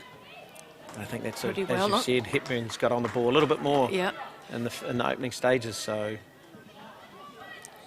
and again, she gets a little toe in for a ball forward. Yeah, the passes are sticking a bit better for Canterbury United. Not on that occasion. Oh, coming on to the ball much better, and the crowd are loving it as well. Yeah, appreciating the more competitive nature that the Pride are putting on. Yeah, and I think it's pretty evident how much a crowd does help, especially when you look at the English Premier League with no crowds. You're seeing some really interesting results, which probably may be different when you put 100,000 people in the mix. Who's your team? Arsenal. Oh, okay. Yeah. How about yourself? United. Oh, I know, tough. I think we beat you 1-0. Yeah, it's going to be a big match coming up, isn't it, for the manager? So here we go. Kate Taylor. She'll be looking to put it into a really compromising area. It's got a bit of curve on it as it comes round. But again, a lot of pressure going on, and they've won it back. So a real change in emphasis in terms of what Canterbury United's trying to do. Keep the ball a little bit more composed, and passes are sticking, as you said, Leslie. Yeah, deny possession, not just giving them the time on the ball, Canterbury. Look at that running again, Gabby Rennie. He's been a bit of a soul destroyer in that first half. But look at that ball across.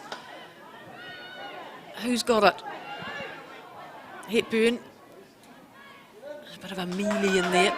And again, just a little bit of hesitation, wasn't there? There was. A little bit of sowing a seed of doubt. Yeah. But that's pressure, and that's the difference between this and the first half. I think a little bit more confidence in terms of where and how they're trying to play further up the field. Again, just shutting the ball down. And we've talked early on, of course, two big players missing, one from each team, Annalie Longo and Paige Satchel, not available, both of them. This is probably where you get the likes of Annalie Longo for Canterbury United, who would really thrive in this piece right now. Fight back. Yeah. Oh, good stretch. And they'll be looking to play in behind. A great little ball for Yeah, but that Is that Ava Collins? No. Is that Daisy? is Stella Lawson, is it? Chance now for Auckland United, and there's plenty of Canterbury United Pride players back there, which was a little bit different. Oh, good save, good well touch. Done, Una Foyle. That'll boost her confidence. Well done. But again, you can see Canterbury United Pride asking Auckland to shoot from a little bit further out, which is a little bit different to the first half where they were getting opportunities close into the goal. Good strike. Yeah, it was, but a great save. Well done. But as you say, numbers behind the ball, defending a lot better. Oh, look, gasping, taking in the big ones. It is warm out there. I think Julian mentioned in your half-time pieces around the fitness level of these players has gone from strength to strength, so it's really evident, and it will be really evident how much they'll need that in the second half. Good to see the young guys on the sideline. Leaning a bit, maybe? Yeah, maybe, yeah. And there's some, in that group there's a number of current plus ex-National League players who'll be looking at this, as you say, reflecting and maybe what they'd do and maybe what they wouldn't do. Oh, good ball in, but again, Pride players back in numbers. And then looking to win that second phase, which we discussed in the first half. Oh, lovely. And they've turned it over. Oh, good work, lovely skill. And they're exploiting it down that right-hand side. She's already been in the action. Bloomfield can't get the tackle in, and again it takes the leg. It'll be a corner. Good attacking play down that right side. So you're just seeing a little bit of a swing in terms of position and the intensity in which the teams are playing. And Auckland just look like they're falling off the play a little bit. Maybe they're not as fit as what... well, they just haven't had the ball, have they? No. The Canterbury Pride players have denied them the opportunity to get back in the game. We have not seen the presence of those two Japanese players, Hirano and Takeda. And that's a byproduct of when you do have the ball, you shift it quickly, players have to move more, so fitness levels are tested, so you start to get fatigued a lot more quickly. So maybe we're seeing that. So gives Canterbury United Pride a opportunity to maybe get something here and bring them even further back into the game. Julian's prediction might not be off. Well, he said it very confidently, didn't he? 5-4 he predicted. This is when they were down 4-0. They've scored one. They've got one back. And it's a high ball in. Oh, what a save. What a save. Yeah, that's stunning. Two ex-teammates. I thought it was in. Yeah, two ex-teammates. Wow. Lily Bray, Lily Alfeld, but a great save by Lily Alfeld. That'll give her a good boost. Yeah. But a great attacking moment there for Canterbury United Pride, piling on the pressure. Yeah, this is great stuff, isn't it? Well, it's a testament, two finalist teams battling it out. Another high ball in, and the heads across the face. Again, and the pressure. First time just needed to get it out. There was no finesse to that. They just wanted to get it out.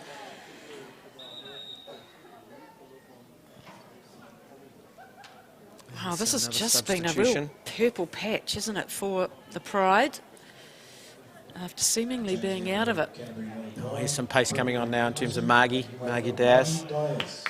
She'll add a lot more pace to that front line, which I think Alana Gunner's really trying to exploit from Canterbury United Pride side, which has got them that penalty and back into this game a bit. Kate Taylor looking to heap a bit more pressure. So do you go short here, or are you trying to get a long throw into that box? I suppose it depends on what you've been trying to do during the week, what sort of things you've been trying to practice. But the key thing is to try and keep the ball and maintain possession and don't give them an opportunity. But Bex Lake breaking that up there, well done. Yeah, really well done. She waited and bided her time. Still breaking behind. Oh, that might have been a close call, but...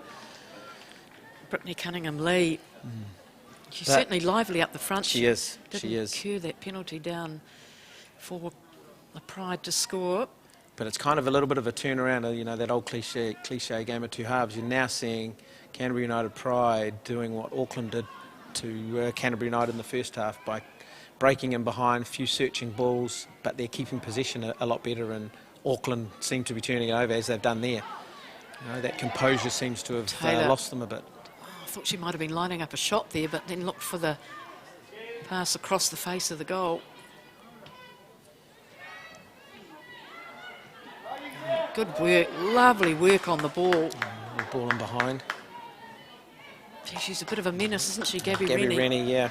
Gabby Rennie's been in Auckland for the last few years with FFDP, so you can just see her getting better and better over the time. And as I say, the Ferns coach Tommy Samani has been looked at. Well, she's looked at by him. 50-50 ball, and it's Auckland who come away with it, but Wall just gets a boot on it. Again, locking the ball up in that defensive end for the Pride to try and regain possession. It's been a lot more feisty from them. Well, they just seem to be looking to win that first ball, and you can see that was exactly what was happening there from the throw, but Auckland can counter, and they can counter quickly. Gee, look at the speed from yeah. Cunningham Lee. But Michaela Hunt, well done, well defended, but Cunningham Lee keeps the ball. And a searching ball in behind. It is, good work, gutsy, but called as well. So, but again, offside, so that line of defence is doing well there for Canterbury United. So really tight tussle now. Yes. A little bit of a change from the first half. Oh, she's been terrific at the back for Pride Lake. Of course, scored the goal through that penalty as well to get one back.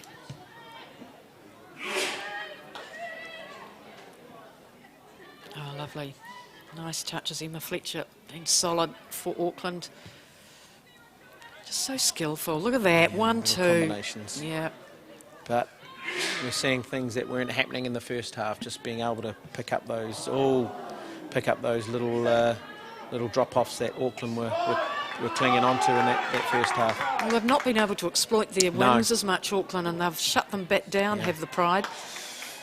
Taylor can't get that one through the wall.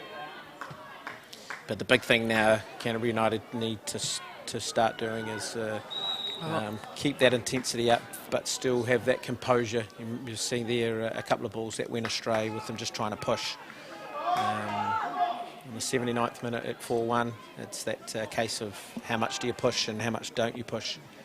Well, we were talking about that at half-time, weren't we? I mean, at 4-0 down, you just put aside that 45 minutes.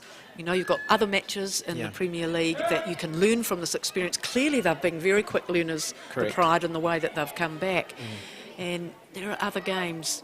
Yeah, and all it takes is another goal, and you could come down to goal difference and things like that. So those are the things that Alana Gunn and her coaching staff will have been discussing in the interval break, whether they just do go for broke and push forward. But I think they've gone down the right line and just being a little bit more composed in how they're doing things. Oh, yeah, and concertedly too, as a group, not just one or two of them, but all of them.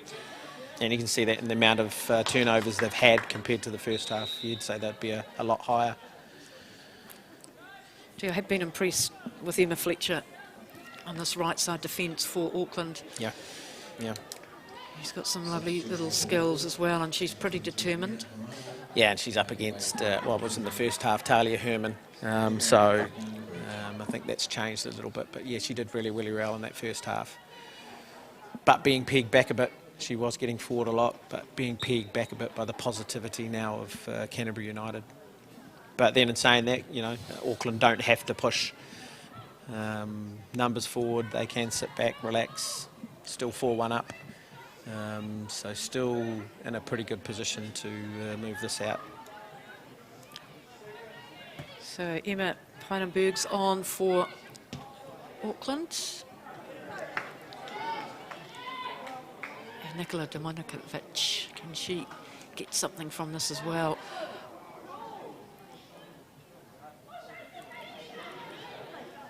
A twist and a turn, a pass off to the right. They're in that all-important area. Oh, straight to the opposition.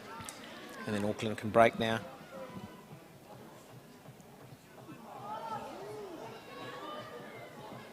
Oh, clever.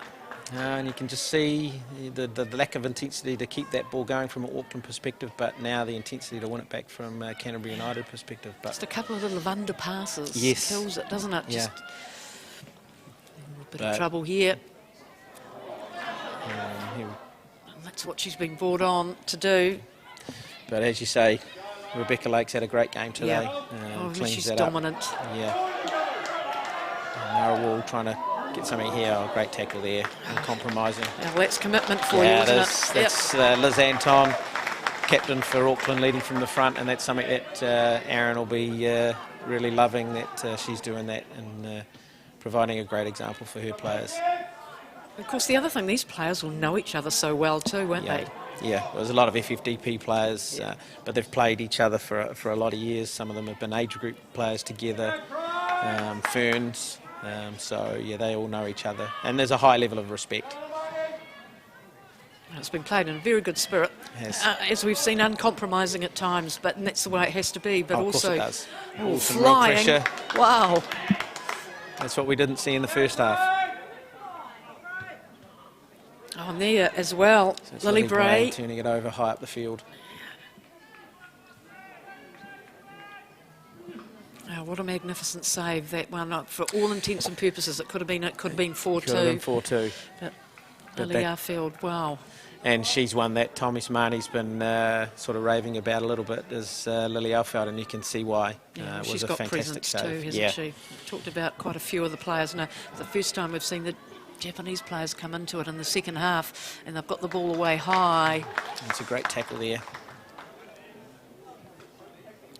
You just got to be so precise when you go in for those. Yeah, you do. You don't want to tackles. give away any free kicks No. in those sorts of areas, especially with the presence that both teams have got. Yeah, she's been good though, Rebecca Lake. Yeah, quality, international pedigree, a stalwart for this region, and every game she plays her heart and soul. So yeah, a credit to the team and a worthy captain. You see both coaches pensive on the sideline. Great to see them wondering what they should be doing. I was talking to Alana Gunn, and she was just saying she was looking forward so much to the Auckland approach, and it's a measure to see how Gabby Rennie with the ball now for the Pride to judge themselves against an Auckland side that they love playing the Auckland teams. Yeah. I mean, they probably didn't envisage that they'd be 4-0 down at half time, but No. they enjoy the challenge of what they bring to the game. Well, again, that's always been the case. You know, when the top north come down, there's always been an era of we've got to work harder, be stronger, and all that sort of stuff. So no difference today. But Auckland have really shown their, I suppose, their skill, their presence in the game today. A couple of players down in that melee. Bloomfield again, was it? There's an attack here. Oh, It's nice a little 3v1. skills. There's a little girl on the outside there. Well, that was a searching ball out to the left. So you can just see the intensity just breaking off a little bit from the Auckland side, and Canterbury United trying to take some measure on that. Now this is Lara Wall exiting for the Pride. She's had a great game too. She tried her best in that first half, often a lone ranger up there. Yeah, and then you got young Elena Firth coming on for her second game of the camp, well, second presence in the game. So Just delivered a message as well. she got her first start last year, this first round, and great to see her getting another taste of National League football. So great to see Alana Gunn really blooding some young players here. So let's see what she has to offer. Only way you learn. Only way you learn. You've got to have time out there in the middle. And I'm sure the other young player, and Alyssa Wynnum, has learnt a lot today. Oh, here Oh, we go, Elena opportunity. Firth. Oh. So a little bit of naivety, and maybe Elena Firth could have driven into the box there and maybe been a bit more selfish and had a go, because it opened up for her. Yeah. I'm sure it was a brief little smile on Alfield's face when that happened. But she probably deferred to her more accomplished teammates. Wow, now this is another run from Cunningham Lee, who's been so good when she's had the ball. Wow. Oh, and a shot at goal. And wow, that could have been goal number 5. She did all the hard work, Cunningham Lee. Yeah, and maybe you've seen it at both ends now, some young players maybe just passing off responsibility, where maybe Cunningham Lee could have She gone get for the goal call, there. though, didn't she? She did, but you know, if you're a good goal scorer, you take those sorts of You want it. opportunities. Yeah, absolutely so. Absolutely want your name on that scoring sheet. And that's the difference in terms of taking the pressure off. Well played. So lovely, that skill, isn't it? That is so clever. But just turned over, and you're starting to see Auckland come back into this now. Asking for offside, not getting it. They have to get their numbers back. And she does well. Elena Firth back in defence this time.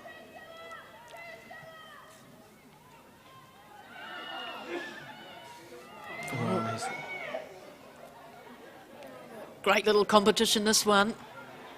Nudged away, and up the field it goes. And that's the tenacity you've seen evolve for Canterbury United Pride to win that in that challenge there and break further up the field, and they win a throw near halfway. I just can't believe the difference in the way that the Pride have come out in the second half. Has it taken them to be down for them to bring out this performance? Yeah, I just think, you know, you're up against a quality unit in terms of Auckland.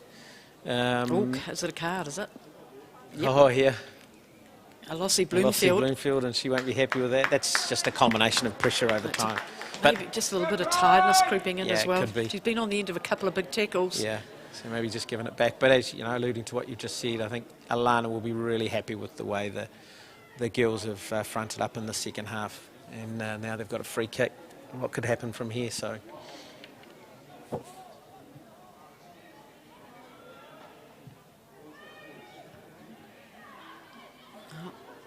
No one knew where that was going. It's just got a little bit more gloomy.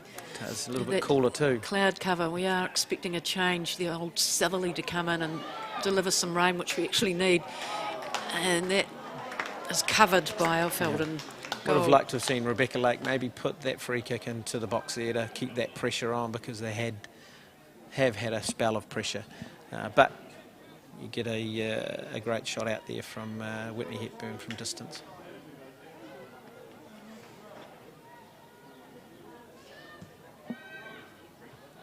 So it's kind of just poised, isn't it? It's kind of like the teams are just still, well, now feeling themselves out for the first. Well, another one. It's the deck. And Emma Clark, she's played well since she's come on. She's sort of helped steady the back line up, which has been pretty evident, them being able to deal with the numbers that Auckland were throwing forward. They've just competed better, you know, one-on-one, Yeah. the teamwork. And a free kick as well for Whitney Hepburn, who's been more obvious in the work that she's done going forward. Yeah, she's normally a dominant force in terms of games previous. And you see Good her, ball in. Oh, could you get a little nudge? Oh, it's gonna. Oh, I thought it was going to go in. Oh man, it's not hit the post and bounce out. Wow. But again, nice Dominicovic. searching ball forward just to turn the back line, and that's was that ball. Kate Taylor, I Yes, think, and a it great was. run. Oh, well, and well covered. Yeah, it was well covered. The goalkeeper. Lily Elfeld coming out to close down the angle, but great play by Canterbury United there. Could have been to 4-2. Oh, easily. So showing some real heart here, Canterbury United. But you do have to look at the goalkeeping and say, well, if it was going inside that post, she could have got a tip. Yep. Let's not take anything away from the lovely pass Great and ball the near forward. finish. Oh, great ball again as well. So Auckland scrambling a little bit. He's a bit. The Pride would love to start this game Again. But take nothing away from what Auckland put on them. Yeah, and that's the thing. When you're 4-0 up, you change a little bit of the way you play, or the intensity drops off a bit, and these sorts of things happen. So, you know, what are we, 90th minute now? Oh, that's gone really quick. Yeah, I was thinking that as we were into the 80s. This is the second half has gone very quickly. But, she's been troublesome up there, Cunningham Lee. She has. It's been good. Got a bit of strength about her as well. Yeah. But a fantastic half, all the same for Canterbury United, who probably look at, if it was a game won or lost on halves, they've won this second half at the moment, and looking to break in behind here. Well, it's not over yet as well. No. Dominicovic sneaks the ball through. Can they keep possession? Who's coming up on that right? And you'll probably see Whitney Hepburn have a hit from distance here. Oh, it's got a bit on it, but Alpha read it beautifully. She can hit them from there and put them in the top corner, so good on her for trying. So as you say, she's come into the game right from the start and probably helped in terms of platforms building to go forward, just getting on the ball. Nice.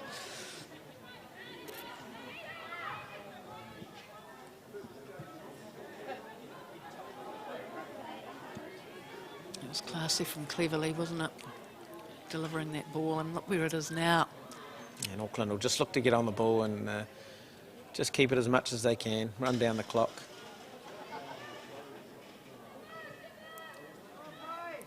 And the Pride will just want to try and get this forward and see if they can get another goal. And the crowd will be happy, I think, from a Canterbury United perspective in terms of how they've put a showing in the second half. Yeah, I think to come back Taylor and looking to overlap on the other side here. Oh, clever. Breaking Left, behind. right. Making them work hard. Well done. Great defending there, though. Anton again. She's certainly given it a captain's knock, hasn't she? Absolutely. Lizzie She's Anton. been a standout. She's been a standout today. Yep.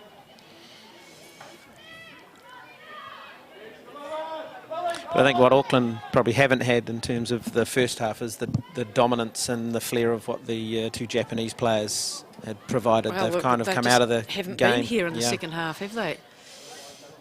But they've influenced it when they've needed to. Absolutely.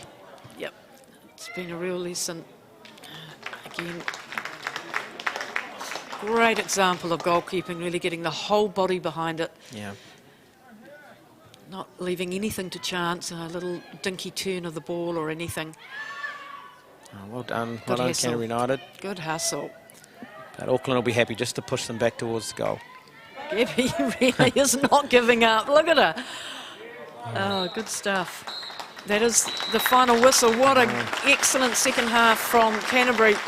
But it was Auckland who did the damage. Yeah, the damage in the first half. It was always hard to come back from 4-0 down. But hey, congrats, Gunny and her coaching team to provide some maybe level of normality in that second half and an actual performance that shows exactly what Canterbury United's about. But you can't take it away from Auckland. Very dominant from start and probably just sort of managed the game from then on in.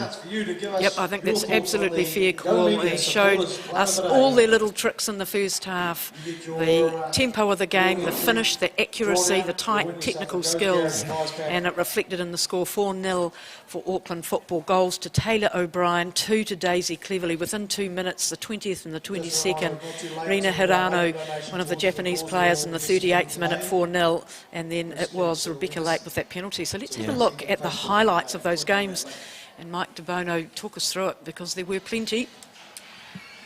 So I think this is the first goal that's come up.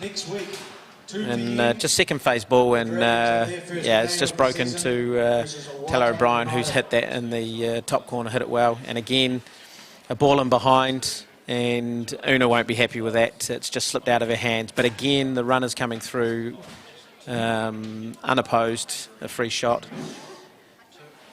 And again, sort of second phase, but that's a great finish. Daisy Cleverley just putting it in that bottom corner. But again, second phase, and then this is where where Canterbury United just didn't come to town. And here we go, and it was just a little tap in. So, and that was the 4-0. But Rebecca Lake steps up, captaincy, and puts Canterbury United back into it. And congrats on a good performance from Aaron McFarlane and his team. And well done to Alana Gunn and her team for coming back in that second half. So next week, looking at round 3, Waibop will host Canterbury United. It's down to Dunedin for Northern football. They take on Southern, and Auckland will have a home game against Capital. Wow, that's shaping up to be a beauty Saturday at 2 o'clock. So that is ISPS HANDA Women's Premiership, top quality stuff.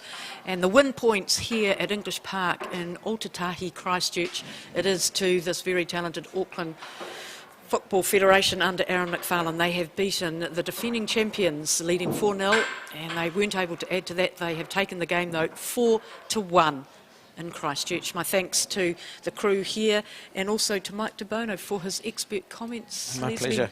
Murdoch signing off. and I hope you enjoyed the coverage of ISPS HANDA Women's Premiership Football.